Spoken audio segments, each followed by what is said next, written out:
Guys, मेरा नाम पूजा साहू है और आप मुझे CMA वॉरियर्स पे सुन रहे हैं। ये वाला क्वेश्चन हम लोग लेबर का क्वेश्चन है। चलिए आइए देखते हैं इसको कैसे करना है। इसमें आपको स्टैंडर्ड लेबर का डेटा दिया हुआ है, एक्चुअल का डेटा दिया हुआ है एक वीक में, ठीक है। स्टैंडर्ड नंबर ऑफ वर्कर्स दिया हुआ है in the gang. Standard number of, आपको क्वेश्चन सॉल्व करने के लिए स्टैंडर्ड आवर चाहिए, बट यहाँ पे नंबर दिया हुआ है, ठीक। फिर स्टैंडर्ड वेजेस रेट दिया हुआ है per hour. Actual number of workers during the week, एक वीक में कितने वर्कर्स है वो दिया हुआ है। एक्चुअल वेज रेट दे दिया आपको 432। यहाँ पे during the 40 hours working week, इसका ये मतलब होता है कि आपका ये एक्चुअल का डेटा है। एक आपको ये लिखा हुआ नहीं, आपको ये एज्यूम करना पड़ेगा कि एक वर्कर के द्वारा एक वीक में 40 घंटा काम हुआ है, क्योंकि ये पॉसिबल तो नहीं है ना कि आपका 28 वर्कर मिलके आपका 40 घंटा काम करे या 18 घंटा, तो फिर वो कैसे पॉसिबल होगा। तो इसलिए आप ये इसको एज्यूम कर लीजिएगा कि ये जो 40 आवर्स वर्किंग वीक है ना, ये एक वर्कर का दिया हुआ है। और बोल रहा है टोटल स्टैंडर्ड आवर्स जो प्रोड्यूस्ड है वो है 1800 आवर्स। इसमें आपको चार चीज़ मांगा है, बट आपका आंसर है 5 चीज़ें, तो हम लोग 5 चीज़ ही कैलकुलेट करेंगे। चलिए आइए आते हैं अपने फॉर्मेट। यहाँ पे देखिए आपका क्या, आपको सबसे पहले मैंने क्या बताया था, एक्चुअल का रेट लिख लीजिए। तो रेट क्या है 432। फिर उसके बाद यहाँ पे आपका एक्चुअल नंबर ऑफ वर्कर दिया हुआ है। वर्कर कितना है स्किल्ड में 28, और एक वर्कर कितना काम कर रहा है एक वीक में 40 आवर्स, तो यहाँ पे मल्टीप्लाई कर दिए तो 1120 आ जाएगा। फिर 18 वर्कर है, उसको भी 40 से मल्टीप्लाई करेंगे। क्यों? क्योंकि 18 वर्कर्स है सेमी स्किल्ड में और एक वर्कर जो है 40 आवर्स कर रहा है, तो 18 नंबर ऑफ वर्कर्स जो है वो कितना काम करेगा। उसी तरह एक वर्कर अगर 40 घंटा काम करता है तो 4 वर्कर कितना काम करेगा, तो 160। तो इसको मल्टीप्लाई कर लेंगे तो ये आ जाएगा। इसका रेट आप लिख लीजिए, इसका रेट दिया हुआ है 321। इसमें भी आपको पहले वही करना होगा। पहले आपको पहले आपको स्किल्ड का कितना नंबर ऑफ आवर्स है, सेमी स्किल्ड का कितना है और ये कितना है, ये हम बताएंगे कि आपको कि ये डायरेक्ट हम यहाँ पे क्यों नहीं लिख रहे हैं, ठीक है। पहले तो 32 वर्कर है और एक वर्कर 40 घंटा काम कर रहा है तो 1280। इस तरह से सेमी स्किल्ड एक वर्कर 40 घंटा कर रहा है तो 12 वर्कर हो जाएगा 480, और अनस्किल्ड में एक वर्कर 40 कर रहा है तो 6 वर्कर आपका कर लेगा 240।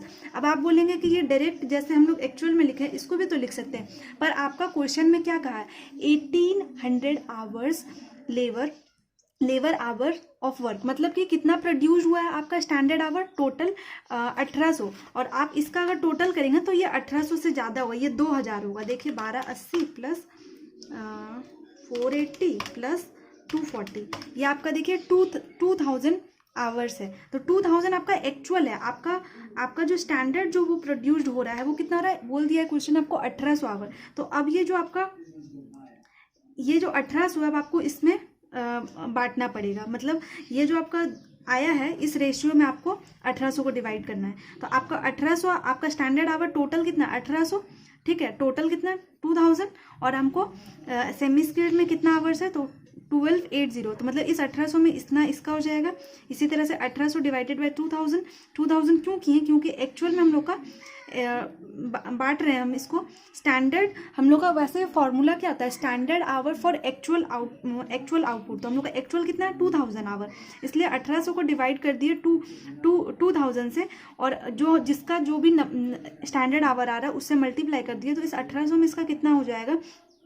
सेमी स्किल्ड कितना काम कर रहा है 432। इसी तरह से अनस्किल्ड में 1800 में कितना काम कर रहा है 216। तो ये चीज़ यहाँ पे आ गया। फिर ये मल्टीप्लाई करेंगे और फिर उसके बाद एज इट इज़ जो क्वेश्चन आपका है, जो आपका एफर्ट्स था यहाँ पे, बस इसमें यही चीज़ में है। इसके बाद आपका सारा जो आंसर है वो एज इट इज़ सेम है। यहाँ पे स्किल्ड टोटल 3456 सोचे थे 4480, तो फिर आपका उसी तरह से निकल जाएगा, एडवर्स हो जाएगा। फिर 864 सोचे थे हम लोग 480 लगा है, तो इतना 480 नहीं 2160 लगा है, तो ये आपका एडवर्स हो जाएगा। इसी तरह से अनस्किल्ड निकालेंगे, तो इस तरह से आपका करके आपका इसके बाद एक बार आपका फॉर्मेट तैयार हो गया ना गाइस, तो आपको फिर किसी तरह से कोई प्रॉब्लम नहीं आएगा। फिर इसके बाद जैसे भी जो भी आपका फॉर्मूला है, एफिशिएंसी हम लोग मटेरियल में रहते थे तो यहाँ पे मटेरियल यूसेज यूसेज जिसको बोलते थे वही यहाँ पे आके एफिशिएंसी हो गया लेबर में, क्योंकि लेबर का यूज नहीं कर सकते आप, उसका यूसेज नहीं हो सकता, उसका आप एफिशिएंसी कैलकुलेट कर सकते हैं। तो ये आपका इसलिए यहाँ पे एफिशिएंसी कैलकुलेट होता है। तो पर आपका जो भी फॉर्मूला होता है ना यूसेज का, बस वही फॉर्मूला है, बस वहाँ पे स्टैंडर्ड क्वांटिटी होता था, वहाँ यहाँ पे स्टैंडर्ड आवर होगा। क्यों? क्योंकि ये लेबर का क्वेश्चन है। तो यहाँ पे फॉर्मूला आपका स्टैंडर्ड आवर माइनस जिसका होगा वैरिएंस, उसका ले लेंगे डिफरेंस। तो यहाँ पे ये कर लिए हम लोग, जो जिसका फिगर है स्टैंडर्ड आवर का फॉर्मेट से देख के आप यहाँ पे फिगर फिल कर लीजिएगा, तो आपका ये आ जाएगा 424।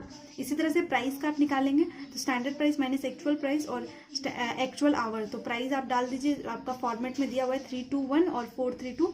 इस तरह से एक्चुअल आवर का आप लिख के डाल दीजिएगा, तो ये हो जाएगा। यहाँ तक आपको कोई प्रॉब्लम नहीं। अब आपको क्या निकालना है? मिक्स और यील्ड निकालने के लिए आपको रिवाइज स्टैंडर्ड क्वांटिटी या फिर रिवाइज स्टैंडर्ड आवर निकालना होता है डिपेंडिंग अपॉन योर क्वेश्चन। तो यहाँ पे आपका स्किल्ड में आपका टोटल, हम लोग रिवाइज निकालने के लिए क्या करते हैं, जो हम लोग का टोटल का डेटा है उसको डिवाइड कर देते हैं स्टैंडर्ड से, और जिसका जो रेशियो होता है उससे मल्टीप्लाई कर देते हैं। तो यही तो करना है, और क्या करना है? 2000 डिवाइडेड बाय 1800, जिसका जो रेशियो स्किल्ड के लिए स्किल्ड का आवर से मल्टीप्लाई कर देंगे। इसी तरह से सेमी स्किल्ड का सेमी स्किल्ड से ये वाला मल्टीप्लाई कर देंगे, और अनस्किल्ड का अनस्किल्ड से कर देंगे। 2000 एक्चुअल को, टोटल एक्चुअल का क्वांटिटी को टोटल स्टैंडर्ड से डिवाइड करके, जो भी जिसका भी स्टैंडर्ड आवर जितना भी होता है या स्टैंडर्ड क्वांटिटी जो भी होता है उसको मल्टीप्लाई करके जो आता है ये आपका आ गया।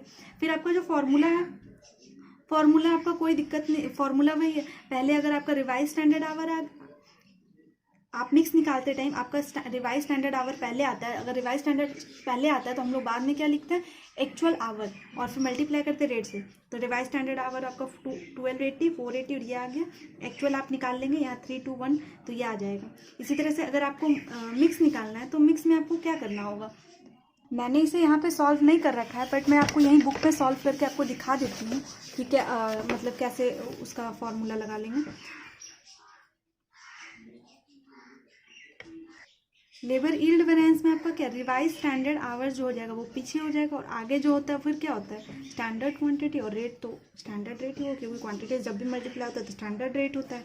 फिर आपका स्किल्ड ले लेंगे, फिर आपका जो इस जगह पे फॉर्मूला, यहाँ पे स्टैंडर्ड क्वांटिटी, सॉरी यहाँ पे स्टैंडर्ड क्वांटिटी नहीं, स्टैंडर्ड आवर आ जाएगा। यहाँ पे स्टैंडर्ड आवर का डेटा, फिर एक्चुअल आवर का डेटा, तीनों के लिए आप निकालेंगे, रेट से मल्टीप्लाई करेंगे, यहाँ पे आपका आंसर आ जाएगा। अगर नहीं आएगा तो आप मेरे को टेलीग्राम पे मैसेज करिएगा, मैं आपको बता दूंगी। इसके बाद हमारा सिर्फ एक क्वेश्चन बचा है, क्वेश्चन नंबर 13, जो हम लोग नेक्स्ट लेक्चर में करेंगे।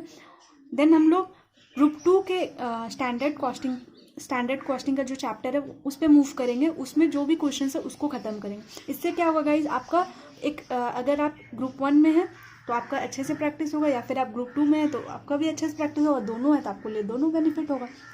That's it guys, thank you.